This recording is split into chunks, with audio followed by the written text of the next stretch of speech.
Welcome to the IGNOU tech में आप सभी का स्वागत है। तो दोस्तों, आज आप लोग के बीच फिर से हम एक नई वीडियो लेकर आ गए हैं जिसका विषय कोड है BHDC 131, जिसमें हम लोग देखेंगे महत्वपूर्ण प्रश्नों को, मोस्ट इम्पोर्टेंट क्वेश्चन। आइए देखते हैं क्या कह रहा है।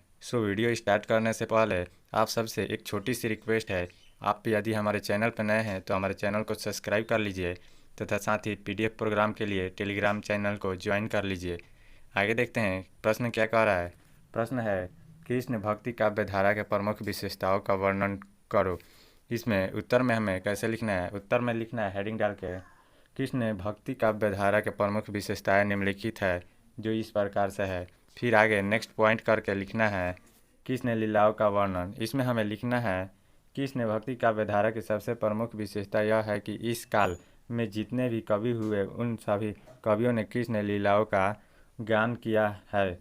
सूरदास जी ने अपने जीवन काल में कृष्ण के बाल वर्णन करते हुए उनके लीलाओं का गान अपने काव्य के माध्यम से किया है। इसके साथ सूरदास जी राधा और कृष्ण के प्रेम का वर्णन उन्होंने लीलाओं और गान के माध्यम से किया है।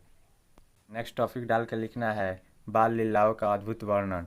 इसमें हमें लिखना है कृष्ण भक्ति काव्य धारा की सबसे प्रमुख विशेषता यह है कि इस काल के कवियों ने भगवान श्री कृष्ण की बाल लीलाओं का वर्णन और बाल चेष्टाओं का वर्णन बहुत ही मनोवैज्ञानिक ढंग से करते हैं। जब भगवान कृष्ण अपने घुटनों के बल पर चलते हैं तो उनकी लेट लटकती हुई रहती है और उनके मुख पर लगा मक्खन आदि दृश्य का वर्णन सूरदास ही मनोवैज्ञानिक ढंग से करते हैं। फिर नेक्स्ट पॉइंट लिखना है वात्सल्य चित्रण। इसमें हमें यह लिखना है कि कृष्ण भक्ति काव्य धारा की एक विशेषता यह भी है कि इस काल के कवियों ने अपने काव्य में भगवान श्री कृष्ण का वर्णन में वात्सल्य चित्रण का अनूठा संगम दिखाई देता है। हिंदी के साहित्य में सूरदास जी को वात्सल्य का रस सम्राट कहा जाता है क्योंकि उन्होंने अपनी बंद आंखों से भगवान श्री कृष्ण के बाल वर्णन इतना सुंदर ढंग से करते हैं जो अपने आप में एक बहुत ही बड़ी बात है।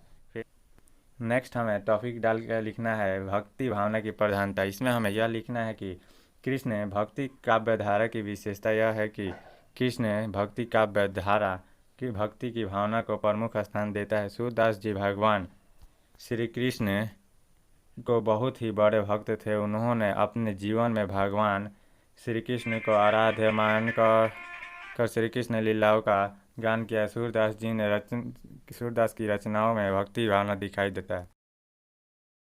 टॉपिक डाल के लिखना है भक्ति भावना की प्रधानता। इसमें हमें लिखना है कृष्ण भक्ति काव्य धारा की विशेषता यह है कि भक्ति काव्य धारा की भावना को प्रमुख स्थान देता है। सूरदास जी भगवान श्री कृष्ण को बहुत ही बड़े भक्त थे। उन्होंने अपने जीवन में भगवान श्री कृष्ण को आराध्य मानकर भगवान श्री कृष्ण की लीलाओं का गान किया है। सूरदास जी की रचनाओं में प्रेम भक्ति दिखाई देती है। फिर नेक्स्ट हमें टॉपिक में लिखना है गार वर्णन। इसमें हमें लिखना है कृष्ण भक्ति काव्य धारा की एक विशेषता यह है कि इस काल के जितने भी कवि थे उन कवियों ने भगवान श्री कृष्ण और राधा के मिलन का वर्णन करते हुए श्रृंगार रस का ज़्यादा महत्व दिया है। सूरदास जी अपने बंद आँखों से भगवान श्री कृष्ण और राधा के प्रथम मिलन को श्रृंगार रस के साथ बहुत ही आकर्षक ढंग से अपने काव्य में प्रस्तुत करते हैं। फिर नेक्स्ट टॉपिक डाल के लिखना है नेक्स्ट में हमें हेडिंग डाल के लिखना है काव्य में ब्रज भाषा का प्रयोग। इसमें हमें यह लिखना है कृष्ण भक्ति काव्य धारा की एक विशेषता यह है कि इस काल के कवियों ने अपने जीवन काल में जितनी भी काव्य की रचना की उसमें उन्होंने ब्रज भाषा का प्रयोग किया। सूरदास जी ने अपने काव्य की रचना ब्रज भाषा में ही की थी। फिर नेक्स्ट टॉपिक डाल के लिखना है प्राकृतिक चित्रण। इसमें हमें यह लिखना है कि प्राकृतिक चित्रण कृष्ण भक्ति काव्य धारा की एक प्रमुख विशेषता है क्योंकि इस काल के कवियों ने अपने जीवन काल में जितने भी काव्य रचना की उनमें उन्होंने भगवान श्री कृष्ण और राधा के प्रेम का वर्णन करने के साथ साथ उन्होंने प्रकृति का चित्रण भी बहुत ही सुंदर ढंग से करते हैं। फिर नेक्स्ट टॉपिक में हमें लिखना है अलंकार का प्रयोग। इसमें हमें यह लिखना है कृष्ण भक्ति काव्य धारा की विशेषता यह है कि इस काल के कवियों ने भगवान श्री कृष्ण का वर्णन अपने काव्य में करते हुए अलंकार का प्रयोग किया है। इसलिए किया जाता है कि ताकि किसी भी रचना को और प्रभावशाली बनाया जा सके। फिर नेक्स्ट टॉपिक डाल के लिखना है छंद का प्रयोग। इसमें हमें यह लिखना है कि जिस तरह अलंकार का प्रयोग किसी भी रचना को प्रभावशाली बनाने के लिए किया जाता है काव्यों में, ठीक उसी तरह रचनाओं को प्रभावशाली बनाने के लिए काव्य में छंद का प्रयोग किया जाता है।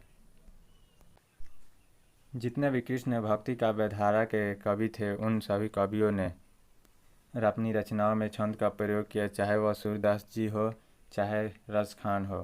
फिर नेक्स्ट टॉपिक डाल के लिखना है उपमा और उपासक अलंकार का। फिर आगे लिखते हैं, फिर नेक्स्ट टॉपिक डाल के लिखना है उपमा और अलंकार।